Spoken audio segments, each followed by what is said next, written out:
He wears a red bandana, plays the cool piano in a honky tonk down in Maidstone. Hello, my G's. Welcome to another tutorial. Today we're going to do a really quick vital bass. Follow along. I'm going to design it with you. One of my favourite little vital juicies. And just a couple of responses to your comments on yesterday's video. Digipacks, hey, nice that you're back. Glad to be back. Glad to be of service to you, sir. Hope you're doing well. Big Kick is my favourite plugin, says Wesley Wild. I don't know that one. That sounds cool. Ghost Syndicate have some proper insane drums in their packs. Super polished. Super Polish as well, I would say. Well, that made no sense. Slurpty Dirt Big G, says Mike. Another great tutorial from the master. Oh, you're too kind. But yes, I am the master. Thank you for recognising that. I'm just kidding. Am I? I don't know. Layering Kick 2 with mostly acoustic samples for my kicks. Great response. CBPM from my Discord. Thank you, sir. Also had a student yesterday who said Kick 2 is great because you can actually import a sample into it and it will recreate the sample in the synth, but it's like a new kick. So I didn't know you could do that with Kick 2. So that's really cool. So I do think Kick 2 probably is probably still a great option. But yeah, like I said before, I quite like to use kick samples when I'm feeling a bit lazy and I just want to get into the fun part of producing. But yes, anyway, today we're going to make a little vital bass together, super quick. Try and keep this video under 7 minutes. All right, I've just run in a MIDI note and we're going to make like a bit of a dynamic moving Neuro bass, sort of a kind of a general purpose Neuro bass. So all we're going to do, we're going to have a sine wave at 24, minus 24. Then let's get another sine wave, and we're going to do this one at minus 22. And now we've got a nice fast movement going on already. We're going to take the phase down to 0 on both of these. Then we're going to add in a third one. This one's going to be the, which one is it? Which one are we going to do? Oh, come on, be quick. Classic blend, that's the one. This one's also going to come down to minus 24. Okay, then we got some nice juiciness already. I'm going to take the phase position here on the middle one down to 0, and this one as well. And you see that just kind of gives us a little bit of a nicer dynamic sort of setup. Yeah, nice and aggressive. So all we're going to do next is we're going to add in a little bit of white noise, and we're going to filter this one over here, and we're going to bring this to a high pass, take the resonance off, and bring it all the way to the right. So it's just in the high end. We're just going to do a little bit of signal for the high end. And then we're going to do a little filter on our third oscillator, this classic blend sort of triangle thing. We're going to do a little phaser positive filter. Okay, we're just going to leave it where it was. And then we're going to set up a bit of movement on the mix. We're going to take the mix to 0 and then ping it all the way up. And we're going to do a ramp up and set it to about 4 bars, I think, here. Or 2, but let's do 2 bars. Something like that. Give it a little bit of movement at the end here. Okay, so that's nice.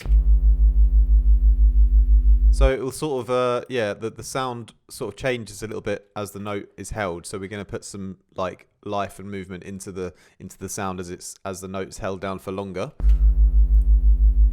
And we'll do one more thing on the speed of the wobble as well. We'll put the same LFO onto the fine tuning of the middle oscillator here and bring that down a bit. A little bit more, so it's going to get a bit slower towards the end. Okay, that sounds pretty nice to me around there. So once we're happy with that, let's drive these filters up a little bit. And then yeah, we'll move on to the effects, and here we're going to do a nice bit of distortion first, as always. Soft clipping,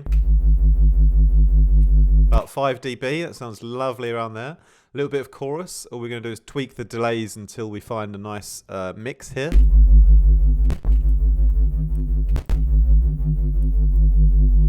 There's something around there, and then I'm going to bring the mix right down.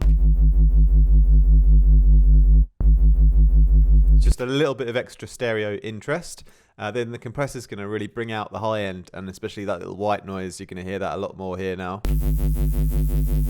Okay, I don't want the whole time either. So I'm going to mix this on the LFO. So we're going to bring the mix off so it starts bright and gets softer.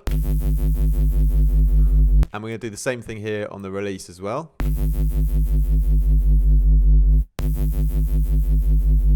Okay, I'm going to bring that mix down just a little bit. And lastly, just to finish it up, we're going to add a little reverb and take some of the low end out here. And we're going to have the reverb coming in a little bit more towards the end of the sound, like this.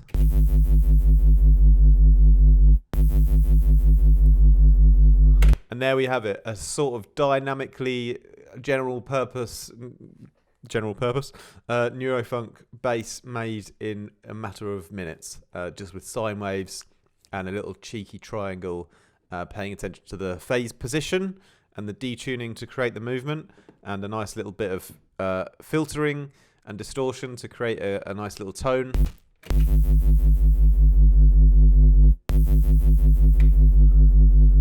And there we have it. We've got a lovely little Neuro kind of bass made in a couple of minutes. We just put a tiny little pitch movement on at the end. It goes up a semitone like this, just for a little bit of interest. And then we can bounce that sound out and it's ready to be used somewhere in your track. And again, you don't have to use it as the whole sample. You could really like chop it up and use little parts of it, or something like you could use it as a little stab like that. You know, you don't have to use the whole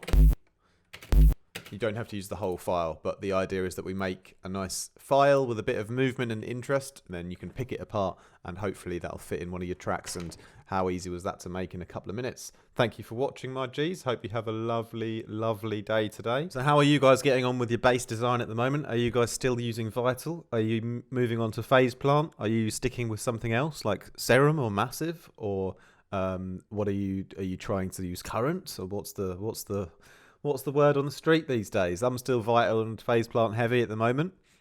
Still loving these two. But yeah, leave us a comment down below what synth you're using at the moment. I'm feeling a bit of a synthesis week at the moment. So tomorrow I'm going to do another little quick and easy bass follow along with Phase Plant, and see if we can create something as good as this, or if not better. All right, see you tomorrow.